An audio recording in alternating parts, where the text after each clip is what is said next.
Don't you just hate it when you have figures that can't sit properly in your Mos Eisley HasLab Cantina? I can remedy that. Stick around.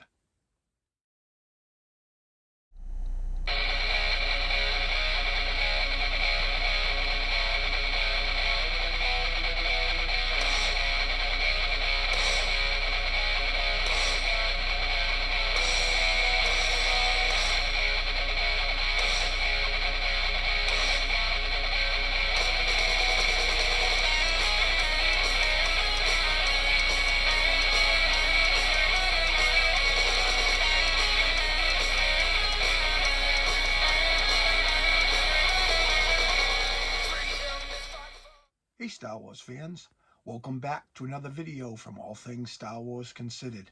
I'm your host Doug, and today we're going to talk about some Cantina customs.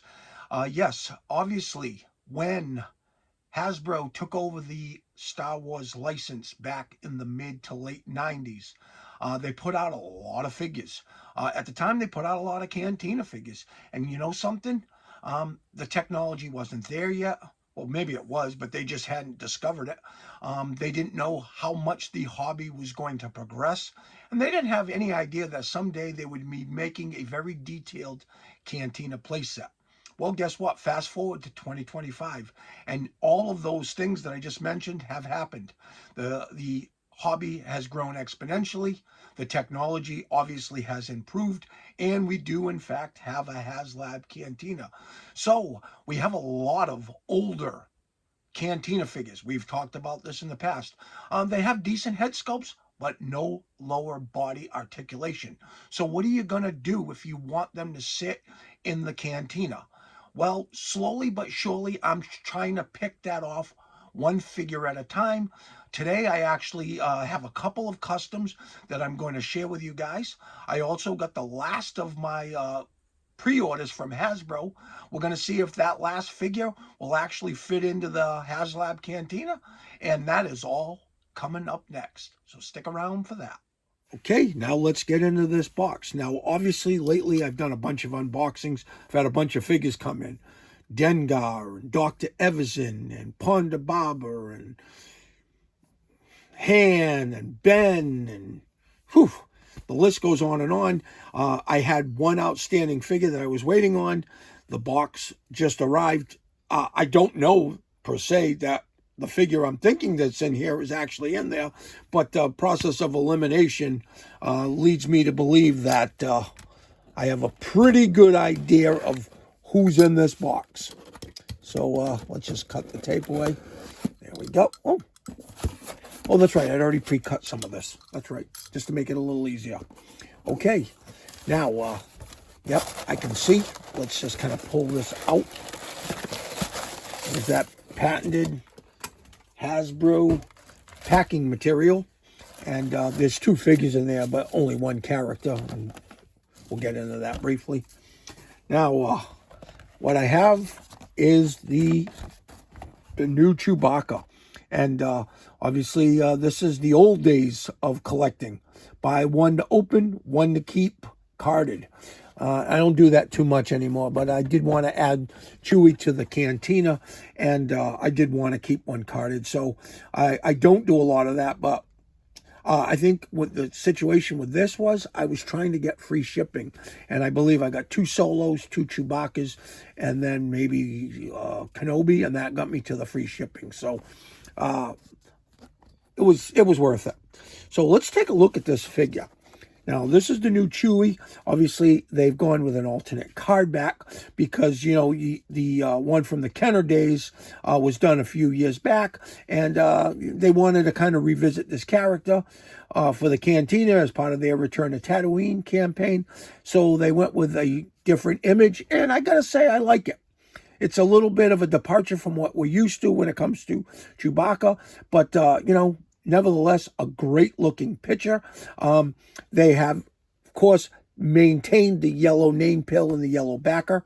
Of course, as is with most of the Star Wars New Hope Vintage Collection figures, we have the Star Wars logo with the double racetrack piping around the outer edge of the card. Of course, we have the Luke and Leia Hildebrandt, the Kenner logo down here. Here's the warning at the bottom of the card, and they've been doing that with the New Hope figures so that it doesn't impede on the Luke and Leia Hildebrandt, and I love that. It gives a nice clean look to the top part of the card. They bury that warning label at the bottom, and that's where I want it to be. I actually don't want it to be on the card at all, but it has to be somewhere. So if we're going to put it somewhere, let's put it underneath the Kenner logo. Of course, we have the 4+ in the upper left-hand corner. Now, let's take a look at this Chewie. Now, part of this figure is all new. Part of this is reused parts. The one thing I will say, I'm not a fan of the growling Chewbacca. Now, obviously, I get it. At some points of the movie, he does growl, but it's a very scene-specific growl. I mean, if you were going to put him on the Millennium Falcon playing chess, maybe that's a great way to use this figure, because he was growling at R2. When C-3PO says, he made a fair move, and then, of course, Solo says it's not wise to upset a Wookiee, So that would be a great time to use this particular Chewie, but for the Cantina, I would have liked a little bit more of a neutral pose, but nevertheless, it's a great figure. What they have done here is they have adjusted the legs. Now, Chewie, as opposed to a lot of Wookiees, is very tall and lanky. Now, they're all tall, but Chewie had that really thin build, and I think that was partly because of the Peter Mayhew playing him. Probably that's just the way he kind of, held his, his stance, So there's this little gap in between the upper thighs, which looks a little bit odd, but I like the fact that this particular Chewie is going to be a little bit taller than any other Wookiee that they put out to date. So I think it looks great. Of course, he comes with his signature bowcaster. And again, let's actually flip this over. I was almost forgetting about the back. So he is VC381. It says Chewbacca. Chewbacca is a legendary Wookiee warrior with a big heart, known for his short temper, accuracy with a bowcaster, and unwavering loyalty to his friends. And boy, is that true. And of course, they've got Chewie in this kind of this weird stance with the bowcaster raised above his head. Most of the time, I love these images here. I'm not particularly a fan of this one, but nevertheless, great figure. Of course, you got the Vintage Collection logo, and all the rest is just silliness that I don't care about. So there's your Chewie, and I will be adding him to the Cantina.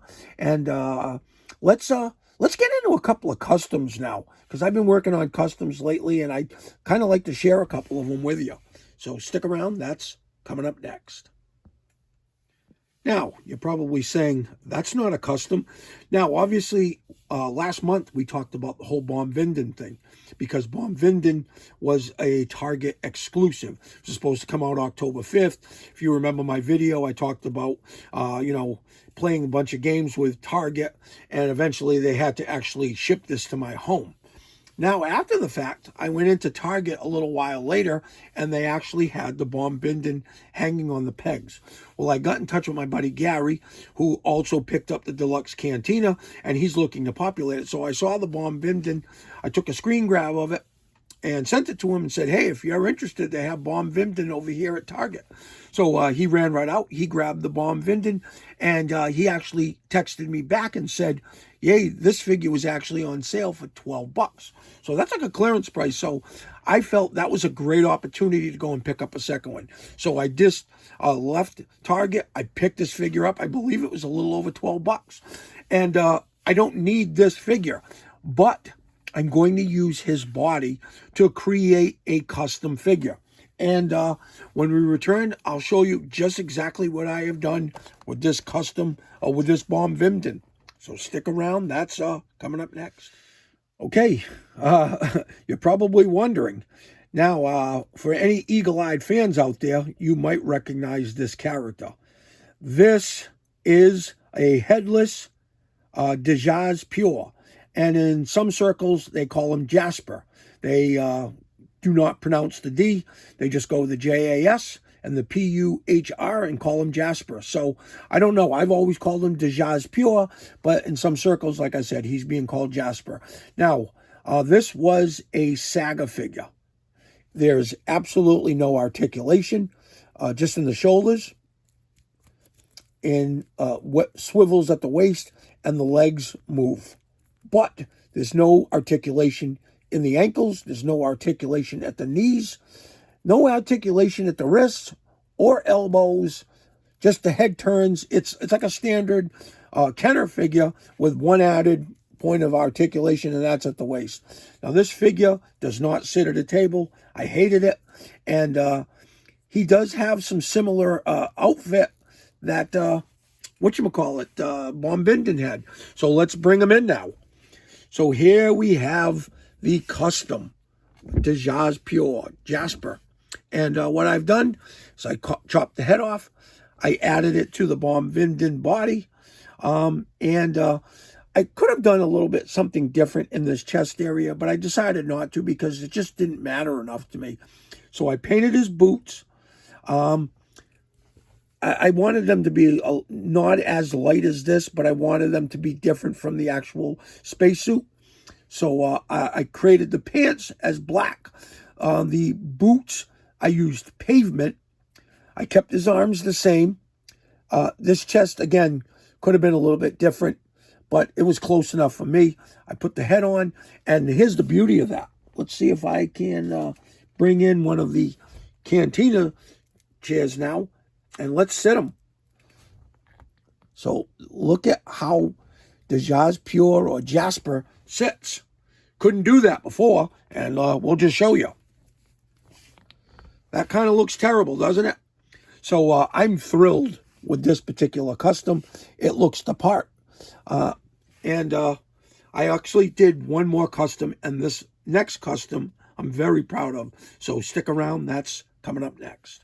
Okay, now here we have Fans' Choice figure number 1. This is Power of the Jedi. This line came out in 2000, right at the turn of the century. There's a lot of great characters that came out with the Power of the Jedi line. Unfortunately, they didn't come with the best articulation and not always the best likenesses, but this was a great figure at the time. Again, lots of great characters came out in the Power of the Jedi line. They weren't afraid to attempt anything back then. The amount of characters that we received out of the Power of the Jedi line is just, it's astonishing. I mean, figures like this. Let's just flip to the back to see. Lando, R2-Q5, Sand Troopers, Tessic, Qui-Gon, yeah, lots of good characters. I also remember them coming out with Jack Porkins, the oversized, overweight X-Wing pilot from A New Hope. And let's be honest, we'd never get a Jack Porkins nowadays. But back then, they weren't afraid to kind of go for something like that.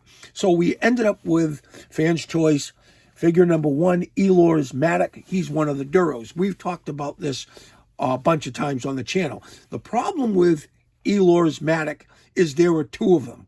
It was one of the Duros was him, and the other one, I can't remember. My buddy George actually, said his name the other day, and I said, yeah, you're exactly right, but I can't off the top of my head think of that name, and I really don't care. The fact of the matter is we need 2 Duros. So we're going to use Elor's Matic, and we're going to use my second Elor's Matic to create a custom. So when we return, I'm going to pull him out. I'm going to lop his head off. I'm going to lop his hands off, and we're going to start putting this together. So stick around. That'll be coming up next. Okay. Now, you might be able to see, I've already lopped off his hands, and we are going to pop off the head. And, yeah, he's pretty useless now. So we have this head. Now, I have this particular Qui-Gon figure, and I've already removed that head. So we have this Qui-Gon figure, and as you can see, I've already popped the hands in. I just cut those off, drilled some holes in them, put a couple of pins, and then inserted them back into the sleeves. So he's already starting to take shape. So we're gonna actually take this head out, and we're gonna slide this head carefully into this Qui-Gon body. And look at that. Look at how cool this figure came out. So now, let's bring in Elor's Matic. So we have now him with his counterpart. So we've got this guy, which is useless. We throw him away. So now I can pull him off the card, and these two guys can have a conversation in the Cantina. And they both look completely different. Elor's Matic had the spacesuit, whereas this guy looked more like a Jedi. So, and the good thing about this, let's pull this away and let's bring, oh, the chair's already there. He can actually sit. So I could actually have him sitting in the Cantina. And look at how great that figure looks. So we could actually bring in my custom Jasper. And look at, we now have two figures that will sit in the Cantina that couldn't sit in the Cantina before. So I'm absolutely thrilled. So we've got a new Chewie, we've got a new Jasper, we've got a new Duros for the Cantina. So when we return, we're going to take a look at these guys all in the Cantina. I'll show you a couple of little ideas that I've come up with to light it. And that's a lot of fun, and I'm looking forward to it. So stick around. That's coming up next. Okay, and here's the finished shot. Now, let's see. I've added some lights to the top of the bar. I think it gives it a really nice effect. I picked that light bar up from Walmart.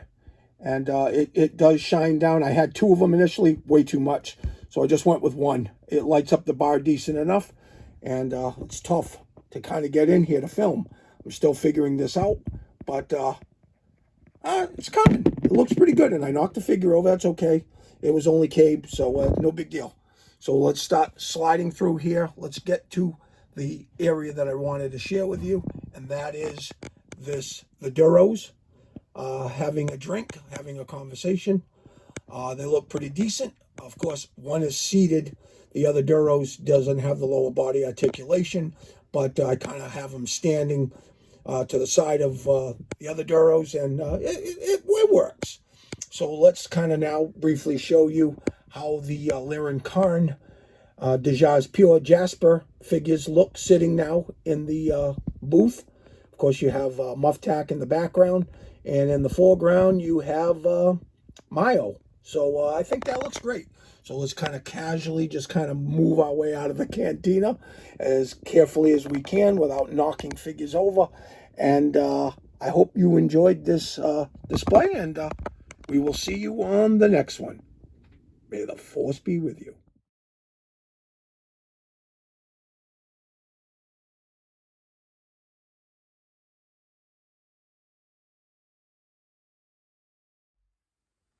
Well, I hope you enjoyed taking a look at those custom figures, as well as the brand new Chewbacca. We always say that because there are some reused parts, but for the most part, you know, it's an all new Chewbacca figure, close enough.